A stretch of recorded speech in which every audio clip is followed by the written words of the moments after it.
I'm Dave Welsh, your host on the Let's Visit show. Today we're going to visit Quad Cities on the Mississippi River. So stay with us. I know you'll enjoy today's show. The Quad Cities consist of Moline and East Moline, Illinois, and Rock Island on the southern bank of the Mississippi River. Davenport, Iowa, and Bettendorf, Iowa, are located on the opposite bank.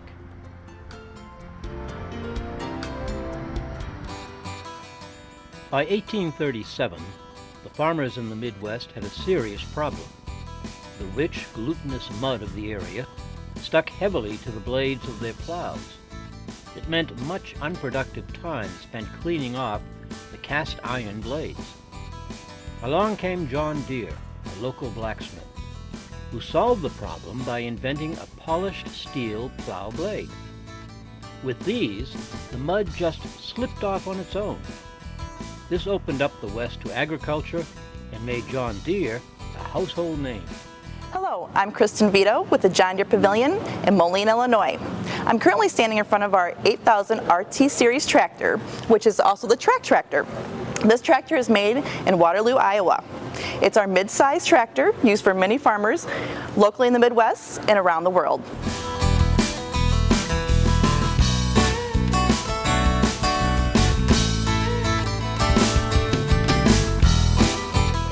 Let's start off our adventure in the Quad Cities in Moline, Illinois, the home of the John Deere Tractor Company. Deere & Company has grown to become a world leader in providing advanced products and services for agriculture, forestry, construction, lawn and surf care, landscaping and irrigation. John Deere started his business in the 1800s, and from a small-town blacksmith to a leader of industry, John Deere's name has become synonymous with dependability and trust in American-built products.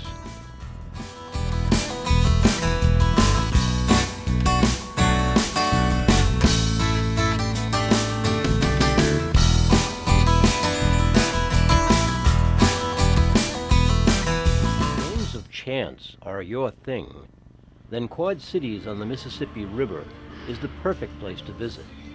I was invited to tour the Isle Hotel and Riverboat Casino.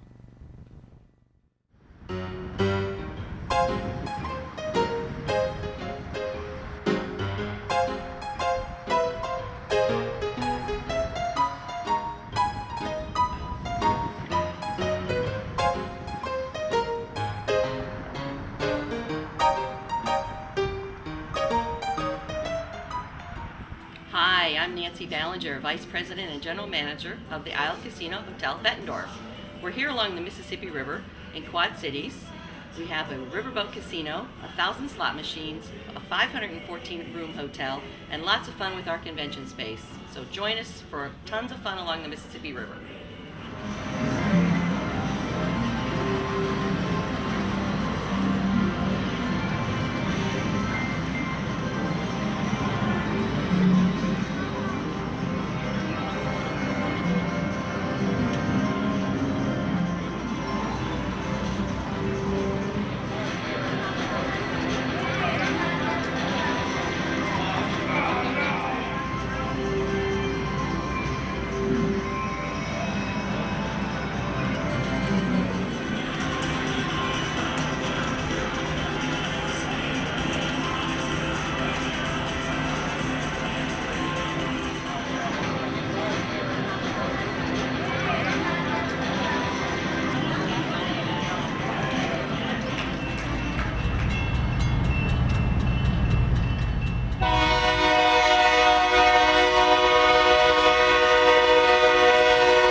One of the must-see venues in Quad Cities is the Putnam Museum and IMAX Theater. Here, one can explore the history of the Quad Cities from early Native American settlements to the present.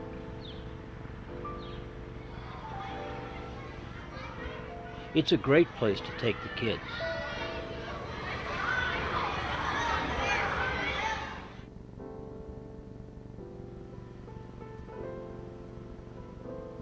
Its Egyptian gallery contains an actual mummy, Isis Neferet, and a remarkable collection of ancient artifacts.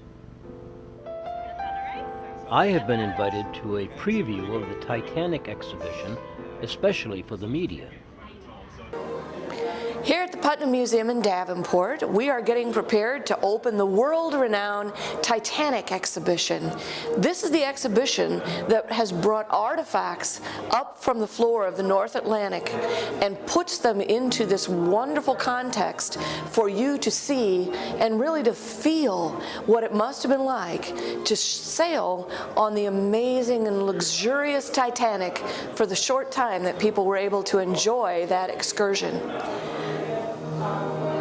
It is a wonder to be able to talk with you today, Captain Smith, about the voyage, the maiden voyage of the Titanic. Well, it's a glorious ship, isn't it? It's the most luxurious, it's the largest sailing ship ever built. And we have a privilege of sailing on its maiden voyage. Absolutely, and as a first-class passenger, I couldn't be more thrilled. I believe this is like being aboard the Ritz, but on the ocean. That's it. It has some new things that no one has ever seen before. The flooring, we were going to use marble. They had the marble, they took it up, and they said there's a better material. And because money's no object for the Titanic, they put it down. It's a new flooring. It's called linoleum. It's wondrous material. Never before seen. All hand cut, costs more than marble too. Well, it may come to pass in the future that linoleum becomes a little less expensive than marble. I can't imagine how that could possibly be. It was all hand cut, and I found thousands of pieces of this on my dive when I went down in 2000. It was all strewn all over the floor.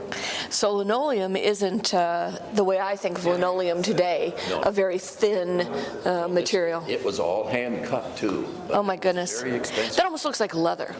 Yeah.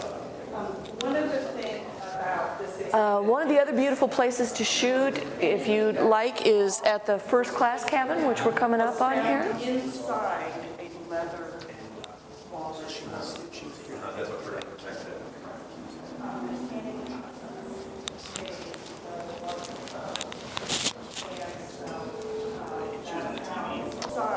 a leather wallet.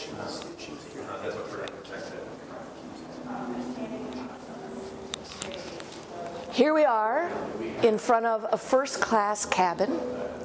A first class cabin in 1912 on the Titanic cost about $2,500 for that ticket, which today would equate to $57,000. Now, if you wanted a promenade on your cabin, in today's money, that would be $103,000. I don't cruise a great deal myself, but I think that would be the very rare cabin indeed to have a $103,000 ticket. One of the other things that I think is so amazing about this exhibition is that you get to see personal items that people carried with them, had in their baggage, had in their vest pocket as they were on the ship. Here are some personal items: a lady's case of powder, a handkerchief, a pill box. It really brings you close to the people of that time, those who survived and those who did not. Of the 2,220 some passengers, only 700 were able to be loaded on the lifeboats. The other folks perished that night. And when you come to this exhibition, you receive a boarding pass as soon as you come in, and you assume the personality of one of the people who was actually on the Titanic in 1912. You'll know if you were a first or third class passenger, if you're male or female, if you were married, perhaps even if you were a child. I know that many young people who come to the exhibition are very surprised to learn it's never occurred to them that there were children on the ship as well as adults. This is an actual iceberg wall, and we're invited in the exhibition to put our hand on this iceberg. It is a little bit warmer than the 28-degree temperature of the North Atlantic the night that people were plunged into the sea from the Titanic as it sank. Now at this point, I can almost no longer stand to keep my hand here. And it becomes an exhibit that you don't just come to see, you come to feel this exhibit, because as I stand here and realize how people must have felt, there's panic, there's chaos, there's shock, and then your body is surrounded by 28-degree water. 28 degrees because salt water freezes at a lower temperature than fresh water. Most of the people who died that night didn't die because they drowned. They died from hypothermia. This will help you to get an absolute feeling throughout yourself of what they experienced. This type of object is called a concretion, and it's been formed due to the pressure at the bottom of the ocean floor at the wreck site. And dissimilar objects have actually fused together. What you have here is a piece of dinnerware, a tile off the floor of the galley, metal spoons, and they've become one piece. Now, different from that is the way that pieces were found on the wreck site. Here you see an actual photograph of the actual wreck site and how these au gratin dishes looked as though they had all landed in beautiful order. In the case, you see a replica of the way that looked on the ocean floor. How that happened was they were all in a cupboard, of course, and over a period of time, the wooden cupboard disintegrated and left the au gratin dishes just as they had been stacked in the wooden cupboard. What's happening to the Titanic in the North Atlantic is that iron-eating microorganisms are slowly disintegrating the ship that remains there. And the items that have been retrieved and conserved are going to be those that we will have for all humanity, for all generations to see, because the Titanic still tends to capture our imagination, to fascinate us. It was of that era what September 11th was to those of us living in the United States and elsewhere today. People in the world were in disbelief. This was the ship that was supposed to be unsinkable, and on its maiden voyage sank, as we all know. Speculation now is that some of the smallest processes, the way some of the rivets were made, and the very, very unfortunate collision underwater with the iceberg stripped, those rivets gave way because not all of them were made in the newest way. And it was some bit of time saving, and as we all know, some bit of ego in trying to run the ship so fast, even when they were getting messages that icebergs were in the area. This is what remains, and we're so pleased to be able to display it for people to come see in Davenport, Iowa.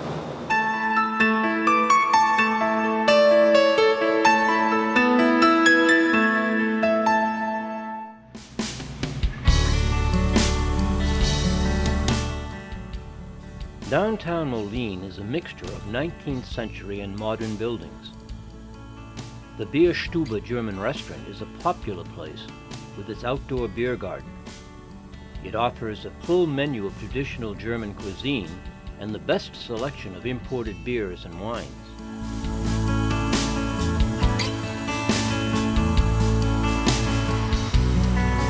As I mentioned, Moline is the corporate headquarters of the John Deere Company. It It is also the home of the Quad City International Airport, Black Hawk College, and the Quad Cities campus of Western Illinois University. The city has gone through a major renewal of its business district, and it has a beautiful downtown riverfront with antique stores, restaurants, gift shops, riverboat cruises, and a huge 12,000-seat arena known as the Wireless Center.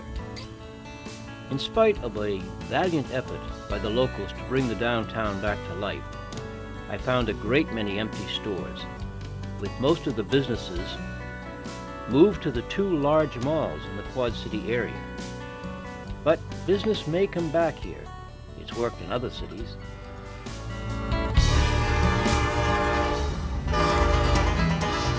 Let's cross over the mighty Mississippi to Davenport, Iowa.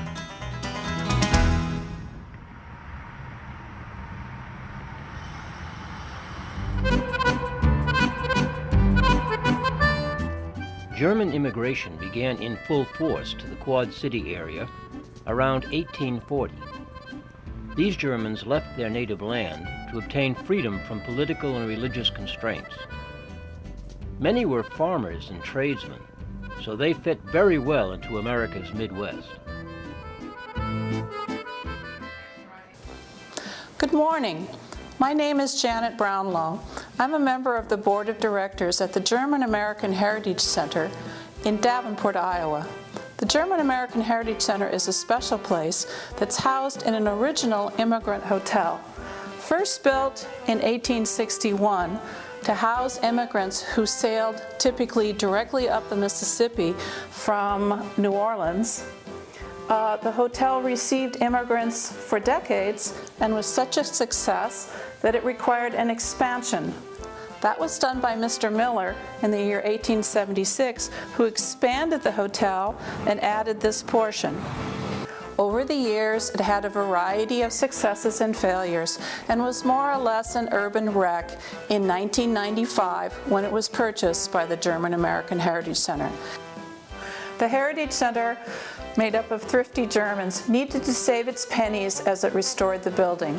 The first floor was opened in the year 2000, and later, as funds became available, we've restored all 4 floors and we are fully operational. In the period between 1870 and approximately 1920, the manufacture of cigars was an essential industry in the United States. It's largely a forgotten one, but it was especially important to the development and the prosperity of German immigration. Here in Davenport, we boasted 32 cigar factories, the largest of which employed over 150 people. In approximately 1870, 3 factors came together to create a rush or a boom of prosperity for cigar manufacturing. Taxes had been lowered on tobacco since the Civil War. The IRS had lowered regulations or eliminated regulations in terms of marketing, particularly for cigar boxes. And the quality and quantity of tobacco had also risen markedly since the Civil War. These 3 factors created a boom in cigar manufacturing, and Davenport was at the center of that boom for the state of Iowa. That continued largely until World War I, at which time the largest factories still continued to produce a great number of cigars. They concentrated in this area on the working man's cigar. There were 3 factories in particular that had that as their manufacturing focus. You might say they were the home of the 5-cent nickel cigar that is so popular in American tradition. The zither was one of the most popular instruments brought to the United States by immigrants from German-speaking countries. It is not played on the lap, but rather on a tabletop. There was a vast array of music, sheet music, as well as music booklets available to bring with you from Germany. We know from many immigrant records that it was a highly prized item to include in your trunk or rucksack. And there were a number of music publishers in the United States who continued to produce zither music for the ardent players here in the United States.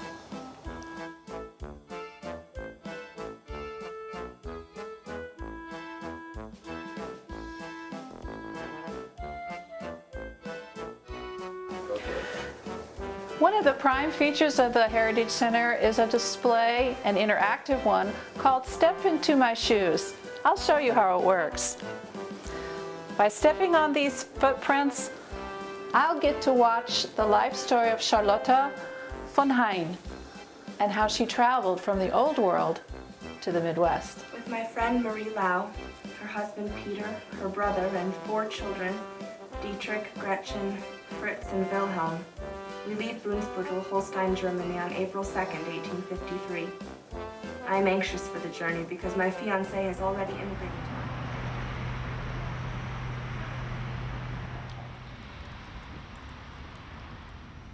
Hi, my name is Anne-Marie Hayes-Hawkinson. I'm Curator of Education at the Figge Art Museum in Davenport, Iowa. Our museum is located on the banks of the Mississippi River. We were established in 1925, and we are in a beautiful building designed by David Chipperfield, a London-based architect. We have a collection of American art, European art, also Midwest regionalist art, including Grant Wood, Thomas Hart Benton, and John Stuart Curry, and a collection of Mexican colonial art and Haitian art. We also are sharing our space with the University of Iowa Museum of Art, including several highlights from their collection of modern art, works by Jackson Pollock, Robert Motherwell, and Max Beckmann. In addition, we have changing exhibitions, and for families who visit the museum, they'll be delighted to learn that we have 3 activity spaces for them. The museum is located in downtown Davenport and is near to several other attractions.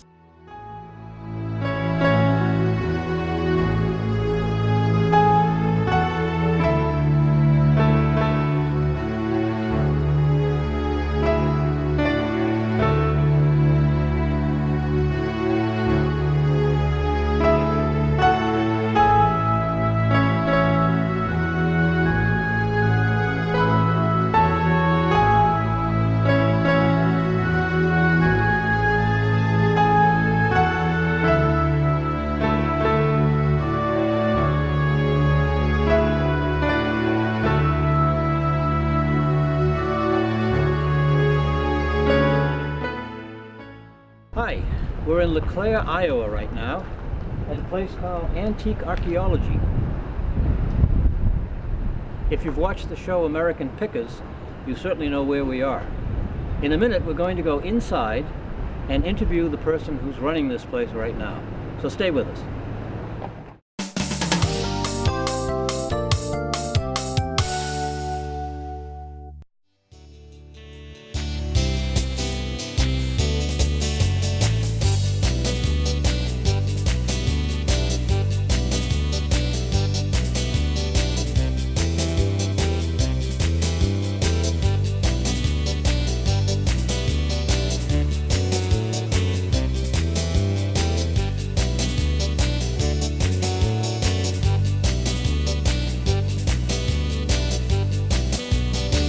Well, we got inside American Archaeologies, and we're here with Rebecca Clark. And Rebecca, you kind of run this place right now, I understand it. One of the many people who make our operation possible. You certainly have the the uniform. The uniform. Yes, that was put on by our friend Danielle. Yes. That's very good. Okay, now tell us exactly what you do. I am one of several staff members that help run our shop and manage it. Danielle is our shop manager.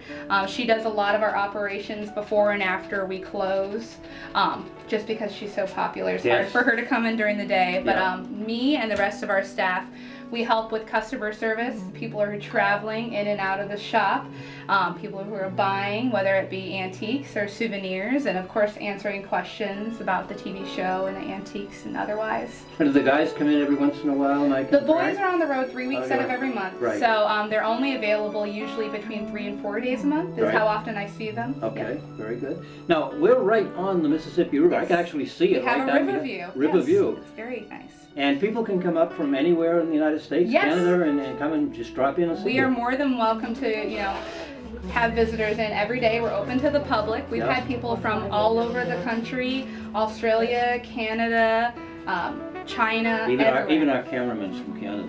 Oh, yes. Now, you just have two things. One you just purchased. Yes. And one you think of purchasing. Yes. What is this one right here? Can you see that? This is a Kodak's Graphex camera we just purchased. That is another one of our tasks here in the And shop. that looks very heavy. It's Yeah, that's moderately heavy, yes. very good. But when people come into the shop, a lot of times they'll bring items with them. And then when they bring the items in, our staff will photograph the item, send the photo to Mike, Yep. and then he makes the executive Okay. decision whether he'd like to buy the item. And the other one, this is really interesting. Why Yes. don't you show us what that one is? This is an autographed letter of authenticity by Jack Webb with a little piece of, it's a lapel pin from the show Dragnet. Right, it's actually a police badge Yes. from Dragnet. You all remember Jack Webb from that program. Jack Webb's signature and a badge from Dragnet. Something they're contemplating on buying. Rebecca, we thank you so No, very, very no much problem. for being on our show. It's our pleasure. All Thank right. you. Our final place to visit today is the Black Hawk State Historic Site in Rock Island, Illinois.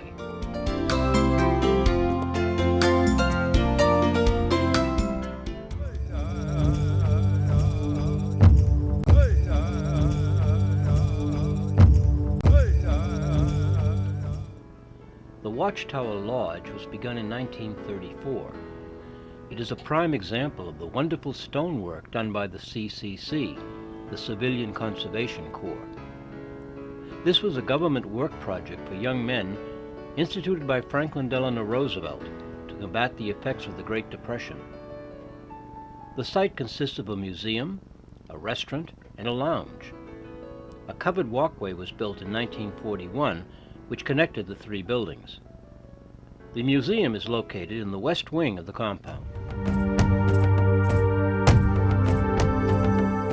Let's journey inside the museum to see how the Sauk and Fox people of the area lived.